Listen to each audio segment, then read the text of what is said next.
जहां एक तरफ बच्चा पैदा होते ही उसकी फोटो फेसबुक पे आ जाती है, दूसरी तरफ जहां data protection and privacy bill अपने देश के पार्लियामेंट में सालों तक पेंडिंग पड़े रहते हैं, जहां गूगल के बिना डेली लाइफ इमेजिन करना नामुमकिन है। उस देश में रहते हुए प्राइवेसी के बारे में पता रहना काफी जरूरी है। डेली लाइफ में प्राइवेसी मेंटेन करना हो या तो आपके पास जो मोबाइल फोन नाम की जो डिवाइस है उससे रिलेटेड कोई भी प्राइवेसी का सवाल हो, आखिर में प्राइवेसी है क्या? आप कहां अपने प्राइवेसी कॉम्प्रोमाइज कर रहे हो? आपका प्राइवेसी लीक होने पर किसको फायदा हो रहा है? इसको मेंटेन करना क्यों इंपॉर्टेंट है एंड कैसे आप प्राइवेसी लीक को रोक सकते हो? तो चलिए दोस्तों, मैं हूं प्रिंस, आप देख रहे हो चैनल इंटरेस्टिंग एंड आज के इस एपिसोड पर प्राइवेसी रिलेटेड कोई भी सवाल हो, मैं आज वो सारे आपको क्लियर करने वाला हूं, जिससे प्राइवेसी के बारे में आपके पास एक बढ़िया अंडरस्टैंडिंग बिल्ड हो जाए। एंड लाइक ऑलवेज मेरा कोशिश रहेगा to make this video easy, realistic, sustainable and interesting for you. तो पूरी वीडियो को आराम से देखना, पसंद आया तो लाइक जरूर करना, क्योंकि आपका एक लाइक मेरे लिए 1000 लाइक जैसा है। तो चलिए दोस्तों शुरू करते हैं। तो प्राइवेसी क्या होता है? मोर और लेस वी ऑल नो कि मुझे कैसे रहना है वो मैं खुद डिसाइड करूंगा विदाउट एनी आउटसाइड इंटरफेरेंस, यानी कि फ्रीडम। लेकिन मैं जिस प्राइवेसी के बारे में बात कर रहा हूँ वो इंफॉर्मेशन प्राइवेसी कुछ ऐसे है, जो काम आप अपने फोन पे करते हो वो सारे डेटा कैसे कोई आपसे कलेक्ट करेगा एंड वो इंफॉर्मेशन कैसे यूज होगा वो आप खुद डिसाइड करोगे। लेकिन वो कैसे होने वाला है ये समझने के लिए आपको जानना पड़ेगा। अनजाने में आप कैसे किसी को परमिशन दे देते हो आपका इंफॉर्मेशन कलेक्ट करने के लिए। देखो, इंटरनेट पे कोई भी काम जो आप ऑनलाइन करते हो उस टाइम सबसे ज़्यादा खतरा रहता है आपका प्राइवेसी कॉम्प्रोमाइज होने का। जब आप गूगल यूज़ करते हो, यहाँ आप जो सर्च मारते हो, जो चीज़ें आप टाइप करते हो गूगल पे, वो क्या होता है, वो गूगल के सर्वर पे आपके ईमेल अकाउंट के नाम पर सेव होता है। इसके बाद गूगल इसको लेके 2 काम करता है। पहला, आपको ऑप्टिमाइज्ड रिजल्ट, वो लोग बोलते हैं बेहतर रिजल्ट प्रोवाइड करने के लिए आपको ऑप्टिमाइज्ड सर्च सजेशन दिखाया जाता है। दूसरा, आपको पर्सनलाइज्ड एडवर्टाइजमेंट दिखाया जाता है। जो भी चीज़ आपने सर्च किया है उसको गूगल भेजता है अमेजॉन, फ्लिपकार्ट जैसे कंपनियों को। उसके बाद पर्टिकुलरली आप जब भी इंटरनेट यूज़ करोगे वो सारे सेलर्स अमेजॉन, फ्लिपकार्ट, वो आपके पीछे पड़ जाएगा आपको आपका सर्च किया हुआ प्रोडक्ट आपको बेचने के लिए, जो काफ़ी इरिटेटिंग भी है।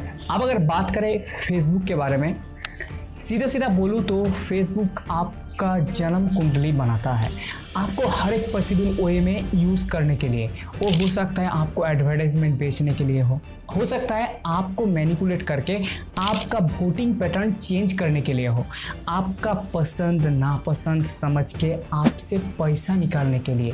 बेसिकली आप तो गए काम से। अब अगर बात करें दूसरी कोई अदर मोबाइल ऐप्स और वेबसाइट की, ये सारे ऐप्स आपका contract, email, storage, camera, location and बाकी सारे परमिशन लेके कभी भी आपके बातें सुन सकते हैं, कभी भी आपको देख सकते हैं। इससे ज़्यादा और उसको चाहिए भी क्या, और इससे ज़्यादा आपके पास कॉम्प्रोमाइज़ होने के लिए है भी क्या? स्टोरी यही ख़त्म नहीं होता है। अपना फ़ोन लेके कोई भी काम अगर आप ऑफलाइन भी कर रहे हो तो यहाँ पर जिस ब्रांड का हैंडसेट आप यूज़ में लेते हो, ये लोग क्या करता है, ये लोग आपका जो यूजेस डेटा कलेक्ट करता है उसको सर्विस इंप्रूवमेंट के नाम पर ये लोग बोलता है कि हम लोग यूजर्स डेटा कलेक्ट कर रहे हैं। अब इस डेटा को वो लोग बेच देते हैं खरीदने वालों को। उस इंफॉर्मेशन को यूज़ करके फिर से वो लोग आपके पीछे पड़ जाते हैं आपको कुछ बेचने के लिए। उसके बाद आपका प्राइवेसी फिर से गए काम से। बट द क्वेश्चन इज, आपका प्राइवेसी लीक होने पर कैसे किसको फ़ायदा मिल रहा है? जब आपने नया फ़ोन खरीद के चालू किया है तब वो सारे प्राइवेसी पॉलिसी पर आपने टिक मारते मारते आगे निकल गया।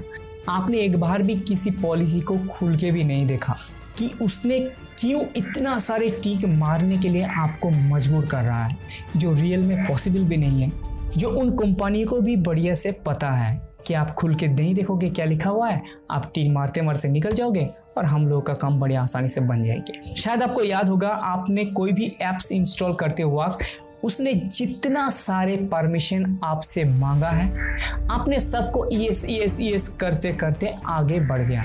लेकिन इससे आप कितना बड़ा रिस्क उठा रहे हो आपने कभी सोचा भी नहीं। बात करें अगर कोई भी वेबसाइट विजिट करने की, यहाँ डिस्प्ले का आधा साइज में कुकीज़ परमिशन मांगता है वो वेबसाइट। आप जब भी कोई भी वेबसाइट पे किसी भी चीज़ पर, किसी भी कंटेंट पर कोई भी चीज़ आप देख रहे होते हो, पढ़ रहे होते हो, वो लोग क्या करते हैं, वो लोग आपके फ़ोन के अंदर ही वो लोग आप जो चीज़ देख रहे हो उस डेटा को सेव करके रखता है कुकीज़ के नाम पे। अब इस कुकीज़ को लेके क्या करता है, बाद में जब आप फेसबुक ओपन करते हो, बाद में जब आप गूगल ओपन करते हो, बाद में जब आप अमेजन के साइट ओपन करोगे, तब वो लोग उन सेव किया हुआ डेटा को, जो कुकीज़ सेव किया हुआ था, उस इंफॉर्मेशन को देख के पता लगा लेगा कि आप किन किन चीज़ में इंटरेस्टेड हो, एंड उसके बाद फिर से आपके पास उस चीज़ों पर एडवर्टाइजमेंट आने लगेगा। लेकिन ये बात हम लोगों को पता ना होने की वजह से हम लोग क्या करते हैं, कंटेंट देखने में प्रॉब्लम हो रहा है तो आपने वो वाला परमिशन भी दे दिया, आपने लगा दिया yes I want to accept cookies, tick. आपको पता भी नहीं चला कि वो आपसे क्या मांग रहा था एंड आपने क्या उसको दे दिया। लेकिन अभी आपको ज़रूर याद आ रहा होगा और आप हंस रहे होंगे। तो ज़रूरी सवाल तो ये है कि इस प्राइवेसी को मेंटेन करना क्यों इम्पोर्टेंट है। ये सारे इंफॉर्मेशन जो गूगल ने कलेक्ट किया, जो फेसबुक ने कलेक्ट किया, जो फ़ोन के ब्रांड ने कलेक्ट किया, जो ऐप्स आप इस्तेमाल करते हो उसने कलेक्ट किया, इस सारे इंफॉर्मेशन को अगर मिला दे तो इसको बेच के लाखों रुपया कमाया जाता है हर साल और आपको पता भी नहीं लग पाता। एक सर्वे के हिसाब से फेसबुक जैसा जायंट हर साल एक यूजर डेटा बेच के 70,000 रुपया कमाता है। अगर इसको छोड़ भी दे तो आप सीधा सीधा देख लो, फेसबुक ने व्हाट्सएप को खरीदा $20 बिलियन देके। अब उस टाइम 500 मिलियन लोग व्हाट्सएप पर यूज कर रहे थे। तो इस रकम को अगर आप हर एक यूजर से डिवाइड कर दो तो फेसबुक ने एक यूजर पर 5,000 के आसपास व्हाट्सएप को खरीदने के लिए पे किया। एक चीज़ आपने कभी नोटिस किया है, अगर आपने गूगल पे टी शर्ट सर्च किया है तो अमेजन वाले आपको 2 मिनट बाद ऐसे ऐसे टी शर्ट का इमेज भेजेंगे जो देखने के बाद आप ना नहीं कर पाओगे, भले उसकी क्वालिटी खराब हो।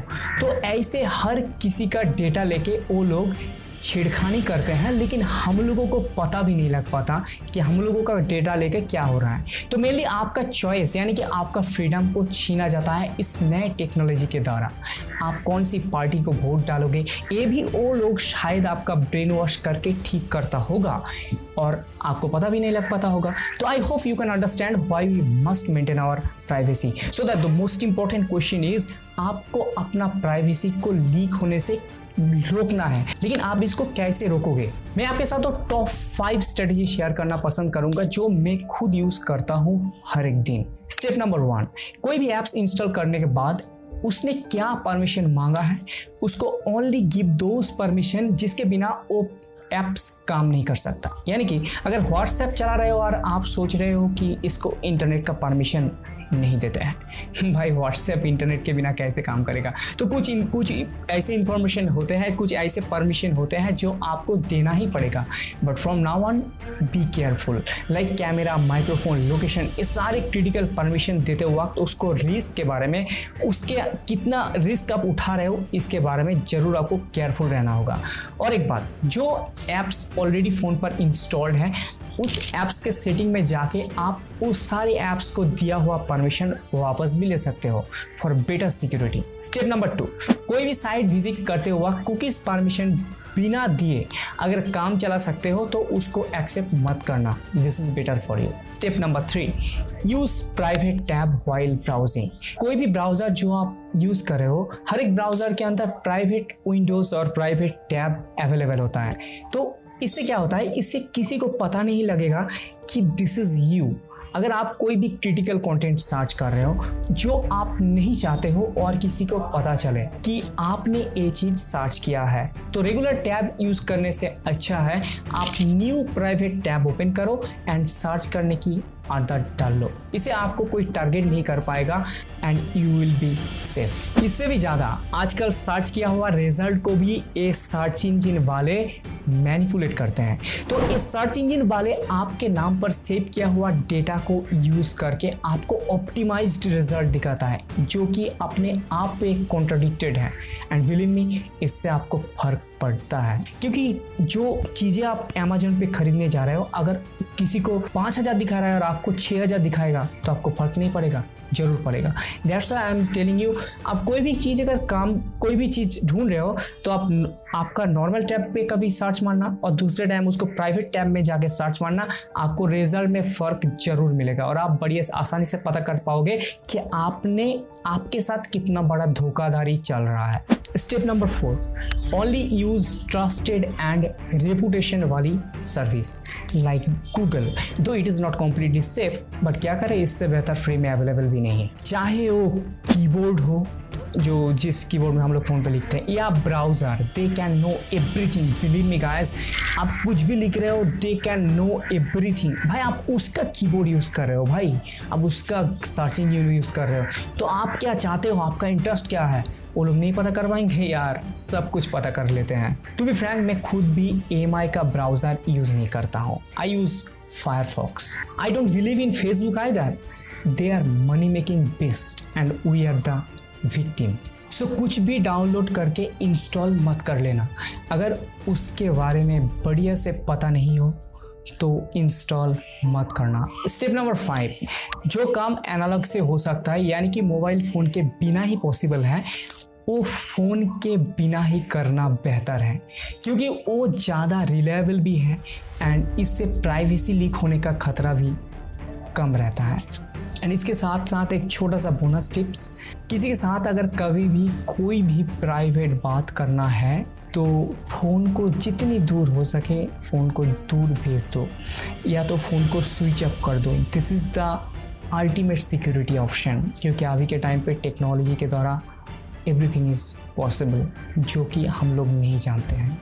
तो मैंने आपको काफ़ी सारा सवाल का जवाब आज दिया।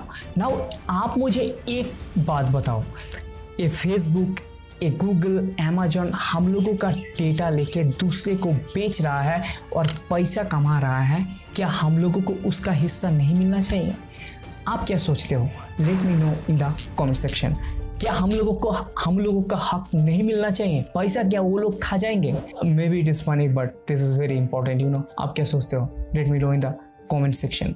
एट लास्ट, अगर कुछ बोनस टिप्स की बात करें तो आई सजेस्ट कि चाहे वो जीमेल हो या फेसबुक या दूसरी कोई apps, always use highest level of privacy like 2 step verification. आपको 2 स्टेप वेरिफिकेशन के बारे में अगर नहीं पता है तो आप यूट्यूब में सर्च कर लो, आपको मिल जाएगा। But very important, this is very important.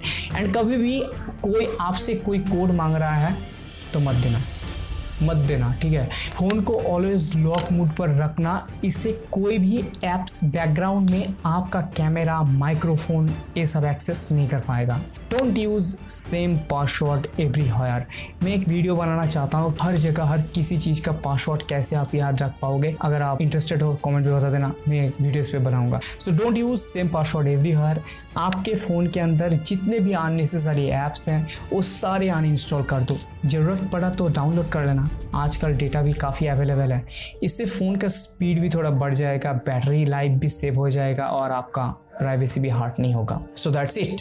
अगर आप वो सारे ऐप्स यूज़ करना चाहते हो जो बेहतर प्राइवेसी के लिए मैं खुद यूज़ करता हूँ, तो आप इस वीडियो के टाइटल के ऊपर क्लिक करोगे, वहाँ डिस्क्रिप्शन बॉक्स खुलेगा और वहाँ मैंने सारे मेरे favourite full of privacy apps का लिंक डाल दिया है and you can download them from there for your better privacy from today. So use all those tips and thank you very much दोस्तों अभी तक मेरे साथ बने रहने के लिए। अगर आप मेरे साथ ऐसे ही जुड़े रहना चाहते हो then don't forget to subscribe. तो आज के लिए मैं था प्रिंस, आपका होस्ट, एंड आई होप आपको काफ़ी इंटरेस्टिंग लगा आज का एपिसोड। अगर आप ऐसी इंटरेस्टिंग टॉपिक की तलाश में हो then you can watch this episodes.